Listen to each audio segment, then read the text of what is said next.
దేశవ్యాప్తంగా తీవ్ర ఉత్కంఠ సృష్టిస్తున్న 4 రాష్ట్రాలతో పాటు పుదుచ్చేరి అసెంబ్లీ ఎన్నికల ఫలితాలు మరికొద్ది గంటల్లో తేలిపోతాయి. తమిళనాడు, కేరళం, వెస్ట్ బెంగాల్, అస్సాం, పుదుచ్చేరిలో జరిగిన అసెంబ్లీ ఎన్నికల కౌంటింగ్ ఉదయం 8 గంటలకు ప్రారంభం కానుంది. మొదట పోస్టల్ బ్యాలెట్ ఓట్ల లెక్కింపు ఉంటుంది. ఇక 8:30 గంటలకు ఈవీఎంలు తెరుచుకుంటాయి. ఇక సమయం గడిచే కొద్దీ అభ్యర్థుల జాతకాలు బయటపడతాయి. ఈ నేపథ్యంలో వెలువడిన ఎగ్జిట్ పోల్స్ రిజల్ట్స్ ఆసక్తి రేపుతున్నాయి. ఈ క్రమంలో 5 రాష్ట్రాలకు సంబంధించిన మ్యాజిక్ ఫిగర్ హాట్ టాపిక్ అయింది. పశ్చిమ బెంగాల్లో మొత్తం 294 సీట్లు ఉండగా 148 మ్యాజిక్ ఫిగర్ కానుంది.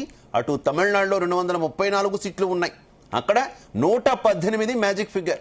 ఇక కేరళలో 140 సీట్లు ఉండగా మ్యాజిక్ ఫిగర్ 71. పుదుచ్చేరిలో 30 సీట్లు ఉండగా 16 సీట్లు దక్కించుకున్న వాళ్లకు అధికారం రానుంది. ఇక అస్సాంలో 126 సీట్లు ఉండగా 64 మ్యాజిక్ ఫిగర్ కానుంది.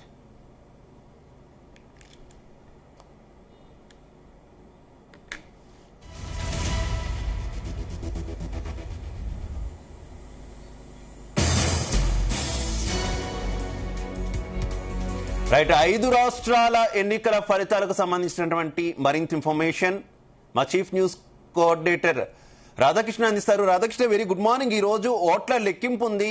4 రాష్ట్రాలు, ఒక కేంద్రపాలిత ప్రాంతం, మొత్తం 5 అసెంబ్లీలకు సంబంధించినటువంటి ఫలితాలకు సంబంధించి ఫుల్ ఫోకస్ అంతా కూడా ఈ ఫలితాల మీద కనిపిస్తున్నటువంటి పరిస్థితి.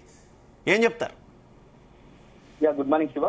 దేశవ్యాప్తంగా అత్యంత ఉత్కంఠ ఆసక్తి రేపుతున్నటువంటి 5 రాష్ట్రాల ఎన్నికలకు సంబంధించి మరికొద్ది సేపట్లోనే కౌంటింగ్ ప్రారంభం కాబోతుంది. మొత్తం దేశం 5 రాష్ట్రాలతో పాటు దేశం కూడా చాలా ఆసక్తిగా గమనిస్తూ ఉంది. ఈ 5 రాష్ట్రాల్లో ఎవరు ఏ పార్టీ గెలుపు తీరానికి చేరుతుంది, ఏ పార్టీ ఇంటికి చేరుతుంది అనేది కూడా చాలా ఆసక్తిగా ఎదురు చూస్తున్నారు.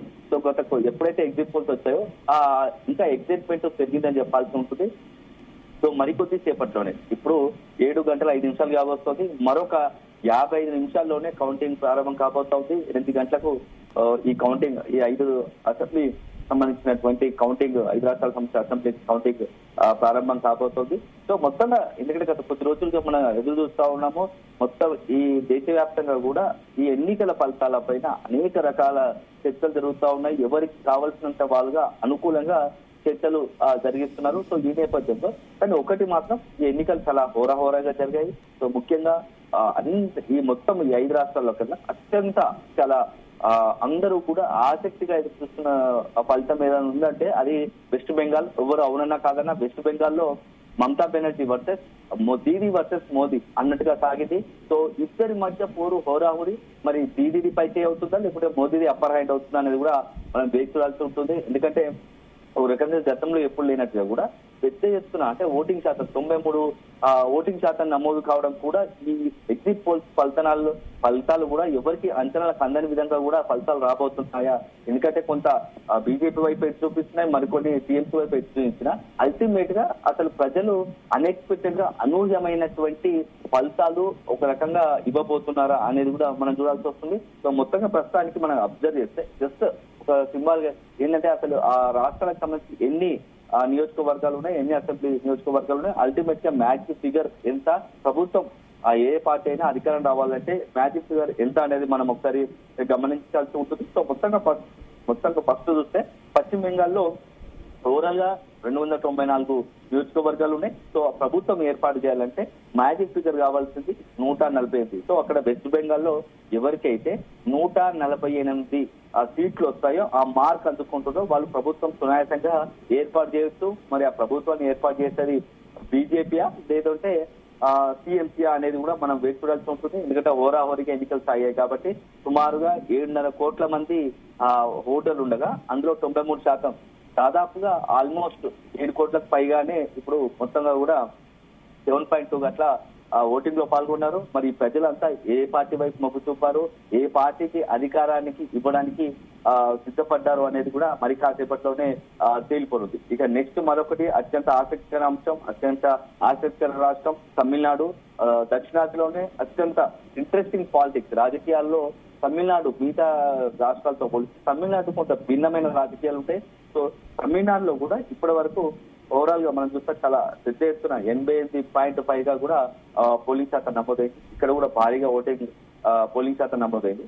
సో ఇప్పుడున్న పరిస్థితుల్లో అక్కడ మొత్తం ఓవరాల్ గా 234 నియోజకవర్గాలు ఉన్నాయి. ఇక్కడ ప్రభుత్వం ఏ పార్టీ అయినా అధికారం చేపట్టాలంటే అక్కడ దానికి ఆ ప్రభుత్వం ఏర్పాటు చేయడానికి కావాల్సినటువంటి మ్యాజిక్ ఫిగర్ 118. ఎవరైతే 118 మార్క్ అందుకుంటారో వాళ్ళు అక్కడ ప్రభుత్వం ఏర్పాటు చేయవచ్చు. అయితే ఇప్పుడు ఎగ్జిట్ పోల్స్ దాదాపు అంతా కూడా ఒకటే మాట వినపడుతోంది. ప్రస్తుతం అధికారంలో ఉన్నటువంటి టీఎంకే పార్టీకి మరొకసారి ఈసారి కూడా రెండోసారి వరుసగా స్టాలిన్ మరొకసారి ముఖ్యమంత్రి అయ్యే అవకాశాలు ఉన్నాయి అని చెప్పేసి ఎగ్జిట్ పోల్స్ చెప్తున్నాయి. సో మరి చివరి నిమిషంలో ఏదైనా అనూహ్య ఫలితం కూడా వెలువడుతోందా? ఎందుకంటే కొంత టీవీకే పార్టీ అధినేత దళపతి విజయ్ ఒక రాజకీయ అడుగులు కావచ్చు, అతని వ్యూహాలు చూస్తే గత 2-3 రోజులుగా అతని మీటింగ్లు కొంత చూస్తూ ఉంటే మొత్తంగా కూడా ఏదైనా జరగబోతుందా, ప్రజలు అనూహ్య ఫలితం ఏమైనా ఇవ్వబోతున్నారా అనేది కూడా మనం వేచి చూడాల్సి ఉంటుంది. ఇక నెక్స్ట్ మరొక రాష్ట్రం అత్యంత ఆసక్తి గల రాష్ట్రం, అది కూడా కేరళకు సంబంధించి. కేరళలో కూడా ఇప్పుడు ఉన్నటువంటి అధికార పార్టీ పినరయ్ విజయ్ ముఖ్యమంత్రిగా ఉన్నటువంటి పినరయ్ విజయ్ కి ఎగ్జిట్ పోల్స్ లో ఎదురుగాలి వీస్తుందని చెప్పేసి స్పష్టంగా చెప్పాయి. సో అన్ని ఎగ్జిట్ పోల్స్ కూడా అక్కడ ఈసారి పినరయ్ విజయ్ కి అక్కడ ప్రజలు ఇంటికి పంపించేందుకు సిద్ధంగా ఉన్నారు అనేది ఎగ్జిట్ పోల్స్ లో దాదాపు స్పష్టంగా అన్ని అది కూడా చెప్పాయి. సో ఈ నేపథ్యంలో అక్కడ ఓవరాల్ గా 140 సీట్లు ఉన్నాయి, నియోజకవర్గాలు ఉన్నాయి. సో అక్కడ మ్యాజిక్ ఫిగర్ రావాలంటే దాదాపుగా 71 సీట్లు రావాలి మ్యాజిక్ ఫిగర్. ఎందుకంటే ఎవరికైతే 71 సీట్లు వస్తాయో వాళ్ళు ప్రభుత్వాన్ని సునాయాసంగా ఏర్పాటు చేసే అవకాశం ఉంటుంది. సో ఇక నెక్స్ట్ మరొకటి అస్సాం, అక్కడ కూడా బీజేపీ హవా కొనసాగే అవకాశాలు కనపడుతున్నాయి. అక్కడ కూడా 126 సీట్లు ఉండగా మ్యాజిక్ ఫిగర్ 64. అక్కడ బీజేపీ సునాయాసంగా కూడానే ప్రభుత్వాన్ని ఏర్పాటు చేసేందుకు అంటే 64 పైగానే సీట్లు సాధిస్తుంది, ప్రభుత్వాన్ని ఏర్పాటు చేస్తుందని చెప్పేసి కూడా ఎగ్జిట్ పోల్ చెప్తున్నాం. ఇక మరొకటి కేంద్రపాలిత ప్రాంతం, అక్కడ 30 సీట్లు ఉన్నాయి. సో అక్కడ పుదుచ్చేరి, అక్కడ మ్యాజిక్ ఫిగర్ రావాలంటే 16 సీట్లు. సో ఇక్కడ కూడా కొంత ఆ పార్టీ మరి ఎవరి వైపు మొగ్గు చూపుతుంది, అక్కడ పుదుచ్చేరి ప్రజలు ఏ పార్టీ వైపు మొగ్గు చూపుతున్నారని కూడా వెయిట్ చూడాలి. సో అల్టిమేట్ గా 5 రాష్ట్రాల ఎన్నికలు చాలా అత్యంత కీలకంగా మారబోతున్నాయి. చాలా దేశంగా రాజకీయాల్లో ఈ ప్రభావం కూడా చూపే అవకాశాలు ఉన్నాయి. ఎందుకంటే ఒకవైపు మొత్తం 4 రాష్ట్రాల ఎన్నికలు ఒకవైపు అయితే అందులో వెస్ట్ బెంగాల్ ఒక్కటే ఎంటైర్ దేశాన్ని మొత్తంగా కూడా దేశ రాజకీయాలను ప్రభావితం చేసే అవకాశాలు కనబడుతూ ఉన్నాయి. మోదీ గెలిచినా దీదీ గెలిచినా దాని ఇంపాక్ట్ దేశవ్యాప్తంగా ఉండబోతోంది. దీదీ గెలిస్తేనేమో దేశవ్యాప్తంగా మమతా బెనర్జీకి పాజిటివ్ అంశాలు పెరిగే అవకాశం ఉంటుంది. మోదీని ఎదుర్కొంది మోదీ కేంద్రం అంతా ఒకవైపు అయితే దీదీ ఒక్కటే ఒకవైపు నిలిచారు. సో మోదీకి ఓడగొట్టే అంత అయితే రాధాకృష్ణ ఒక్కసారి మనం అటు కేరళం కావచ్చు చర్చ జరిగే అవకాశం ఉంటుంది. భవిష్యత్తులో దేశ రాజకీయాల్లో కూడా మమతా బెనర్జీ అత్యంత కీలక పాత్ర పోషించే అవకాశం ఉంటుంది. మిగతా ప్రాంతీయ పార్టీలు కూడా దీదీ మాట వినక తప్పని పరిస్థితి. ఒకవేళ ఏదైనా ప్రాంతీయ పార్టీలతో కలిపి ఏదైనా కూటమి లాంటిది ఏర్పాటు చేయాలనుకుంటే అప్పుడు దీదీది కొంత అప్పర్ హ్యాండ్ అయ్యే అవకాశం ఉంటుంది. దీదీ మాటకు విలువ పెరిగే అవకాశం కనబడతా ఉంది. ఇక నెక్స్ట్ అత్యంత కీలకమైనది మనం భావించాల్సి వస్తుందంటే ఇక తమిళనాడు రాష్ట్ర రాజకీయాల్లో కూడా తమిళనాడు రాష్ట్ర రాజకీయాలకు సంబంధించి కూడా స్టాలిన్ మరొకసారి పైచే అయ్యే అవకాశం ఉంటుంది. అదే సందర్భంలో వెస్ట్ బెంగాల్ కనుక మోడీ గెలిస్తే ఆ ఇంపాక్ట్ అన్ని రాష్ట్రాలు ఇప్పుడు ఏంటంటే వెస్ట్ బెంగాల్ లాంటి కమ్యూనిస్టు కంచుకోట అయినటువంటి వెస్ట్ బెంగాల్ ని దక్కించుకున్న మోడీకి మిగతా రాష్ట్రాల్లో గెలుపు అనేది చాలా ఈజీగా అవుతుంది. మిగతా రాష్ట్రాల్లో కూడా బాగా వేసే అవకాశం కనపడుతోంది. దేశంలో ఇతర రాష్ట్రాల్లో కూడా అధికారాన్ని కైవసం చేసుకునే అవకాశం కనపడుతోంది. మోదీ ఇంపాక్ట్ ఇంకా పెరిగే అవకాశం కనపడుతోంది. బీజేపీ కూడా కొంత సానుకూలంగా కలిసి వచ్చే అవకాశం కనపడుతుంది. సో అల్టిమేట్ గా మరి కాసేపట్లోనే మరొక 45 నిమిషాల్లో కౌంటింగ్ ప్రారంభం కాబోతుంది. సో మనం వేచి చూడాలి మరి ఎవరిది పై చేయి, ప్రజలు ఎవరి వైపు నిలిచారు, ఎవరికి పట్టం కట్టబోతున్నారు అనేది మనం మరి కాసేపట్లోనే అఫీషియల్ గానే కౌంటింగ్ మొదలు కాబోతాం. అయితే ఈ 5 రాష్ట్రాలకు సంబంధించి ఒక దాదాపుగా ఎంత టైం వరకు పూర్తి ఫలితం అర్థమయ్యేటటువంటి అవకాశం ఉందనుకోవచ్చు? ఇప్పుడు దాదాపుగా అన్ని చోట్ల ఈవీఎంలే కాబట్టి ఆల్మోస్ట్ 10:30 to 11 కల్లా ఎర్లీ ట్రెండ్స్ లోనే ప్రజలు ఏ పార్టీ వైపు మొగ్గు చూపారు అనేది ఒక స్పష్టత వచ్చే అవకాశం ఉంది.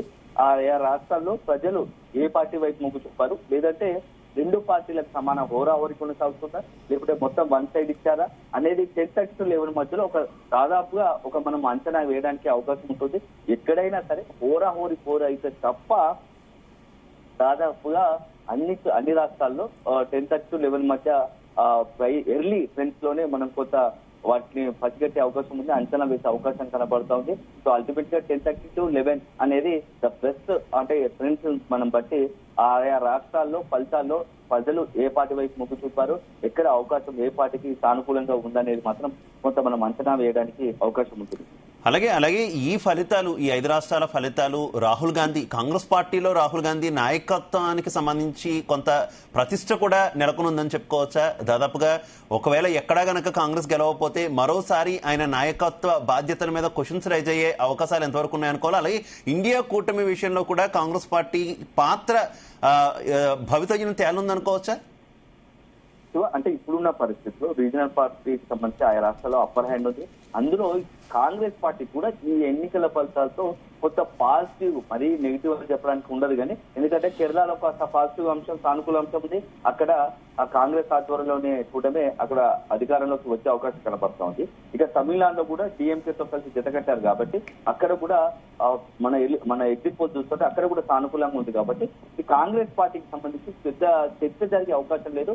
ఎక్కడైతే ఎంటైర్ ఇప్పుడు 5 స్టేట్లలో జరిగేదంతా వెస్ట్ బెంగాల్కి వచ్చి మోదీ వర్సెస్ దీదీ ఉంటే, ఇక్కడ తమిళనాడుకు వచ్చేసి డిఎంకే వర్సెస్ అంటే టీవీకే టైప్ అంటే రీజనల్ పార్టీస్ ఎక్కువ ఉంది. సో అక్కడ కూడా ఆల్మోస్ట్ ఇప్పుడు ఉన్నటువంటి మెయిన్ కేరళలో ఎట్లా కాంగ్రెస్ కొంత సానుకూలంగా ఉంది. అన్ని చోట్ల కూడా కాంగ్రెస్ పై చర్చ జరిగేంత పరిస్థితి ఉండదు. ఎందుకంటే కాంగ్రెస్ పోటీ చేసిన కొత్త గొప్ప చోట్ల సానుకూల ఫలితాలు వచ్చే అవకాశం ఉంది. అంతే కాకపోతే ఏంటంటే ఆయా రాష్ట్రాల్లో ఉన్నటువంటి ఈ ప్రాంతీయ పార్టీలకు వర్సెస్ కేంద్రాన్ని మోదీకి వర్సెస్ నచ్చేగా కనబడుతుంది. తమిళనాడులో ఏమో ఒకవైపు అక్కడ కూడా మోదీ ఎన్డీఏ కూటమి కూడా చాలా సీరియస్ గానే ఫైట్ చేసింది ఏఐడిఎంకేతో కలిపి. సో అక్కడ కూడా ఏదైనా అనూహ్య ఫలితాలు రాబోతున్నాయా? టీవీకే, ఏఐడిఎంకే, బీజేపీ కలిసి భవిష్యత్తులో ఏదైనా అక్కడ ప్రజలు కూడా ఒకవైపు టఫ్ గా అంటే ఒక ఓరాఓరి పోటీ సాగితే ఎవరికైనా సరైన మెజార్టీ మ్యాజిక్ గా రాకపోతే అప్పుడు ఈ బీజేపీ అసలైన తన రాజకీయాన్ని కూడా చేసే అవకాశాలు లేకపోలేదు. సో ఇవన్నీ చూస్తా ఉంటే ఇలా రాహుల్ గాంధీకి సంబంధించి కొంత కాంగ్రెస్ పార్టీకి సంబంధించి చర్చ జరిగి చాలా తక్కువ అని చెప్పొచ్చు. ఎందుకంటే కొద్ది గొప్ప డిఎంకే పోతూ అక్కడ తమిళనాడులో ఉన్నారు, వెస్ట్ బెంగాల్లో ఇండిపెండెంట్ గా పోటీ చేశారు. చాలా అక్కడ ఉన్నటువంటి పరిస్థితులు పరిమితిగానే పోటీ చేశారు. కాబట్టి అక్కడ అందరు తెలిసిన వెస్ట్ బెంగాల్ ఓపెన్ గా తెలిసిన విషయం ఏంటంటే టీఎంసీ వర్సెస్ బీజేపీ ఉంది. సో అంత చర్చ జరిగేసి తక్కువ అని చెప్పేసి అదే సందర్భంలో కేరళలో కొంత సానుకూలంగా కాంగ్రెస్ కలిసి వచ్చే అవకాశం ఉందంటున్నారు. సో తెలిస్తే తాము ఎక్కడైతే పోటీ చేస్తామో ఫుల్ ఫ్లెడ్జ్ గా అక్కడ మేము సానుకూలంగా ఫలితాలు సాధించాము అనేది కూడా ఒక చర్చ అయితే ఉంటుంది. సో అల్టిమేట్ గా చూడాలి. ఎందుకంటే ఇంత పెద్ద జాతీయ పార్టీగా ఉన్నటువంటి కాంగ్రెస్ కూడా మీరు అన్నట్టుగా ఇంత దశాబ్దాల చరిత్ర ఉన్నటువంటి కాంగ్రెస్ పార్టీకి ఒకప్పుడు మొత్తం అన్ని రాష్ట్రాల హవా చూపించినటువంటి కాంగ్రెస్ పార్టీకి వెస్ట్ బెంగాల్ లాంటి రాష్ట్రంలో దాదాపు 3 దశాబ్దాల పాటు 3.5 దశాబ్దాల పాటు 34 సంవత్సరాల పాటు వెళ్ళినటువంటి వెస్ట్ బెంగాల్ ఇప్పుడు అట్లాంటి పరిస్థితి వెస్ట్ బెంగాల్ క్రైసిస్ ఎదుర్కొనే పరిస్థితి, కనీసం పోటీ చేయలేని పరిస్థితి నామమాత్ర పోటీగా మారిందంటే కూడా కాంగ్రెస్ పార్టీ కొంత ఇబ్బందికరంగానే మారింది. సో రోజు రోజుకు కాంగ్రెస్ పార్టీ ప్రభావం కోల్పోతుందని చెప్పేసి కూడా మనం చెప్పాల్సి ఉంటుంది. ఇక తమిళనాడులో కూడా మనం అది కూడా రీజనల్ పార్టీస్ తో కలిపి అంటే రాధాకృష్ణ, కమ్యూనిస్టుల పరిస్థితి ఏంటి? దేశంలో అధికారంలో ఉన్నటువంటి కమ్యూనిస్టుల అధికారంలో ఉన్న ఏకైక రాష్ట్రం కేరళం. ప్రస్తుతం మనం చూసినటువంటి ఎగ్జిట్ పోల్స్ కనుక నిజమైతే, ఎగ్జాక్ట్ పోల్స్ అయితే మాత్రం అక్కడ కూడా కేరళలో కూడా కమ్యూనిస్టులు అధికారం కోల్పోతే దేశంలో అసలు ఏ రాష్ట్రంలో కూడా అధికారం లేనటువంటి సిచ్యువేషన్ కి వారు వచ్చినటువంటి పరిస్థితి కదా. కమ్యూనిస్టుల భవిష్యత్ ఏ రకంగా ఉండేటటువంటి అవకాశం ఉందనుకోవచ్చు.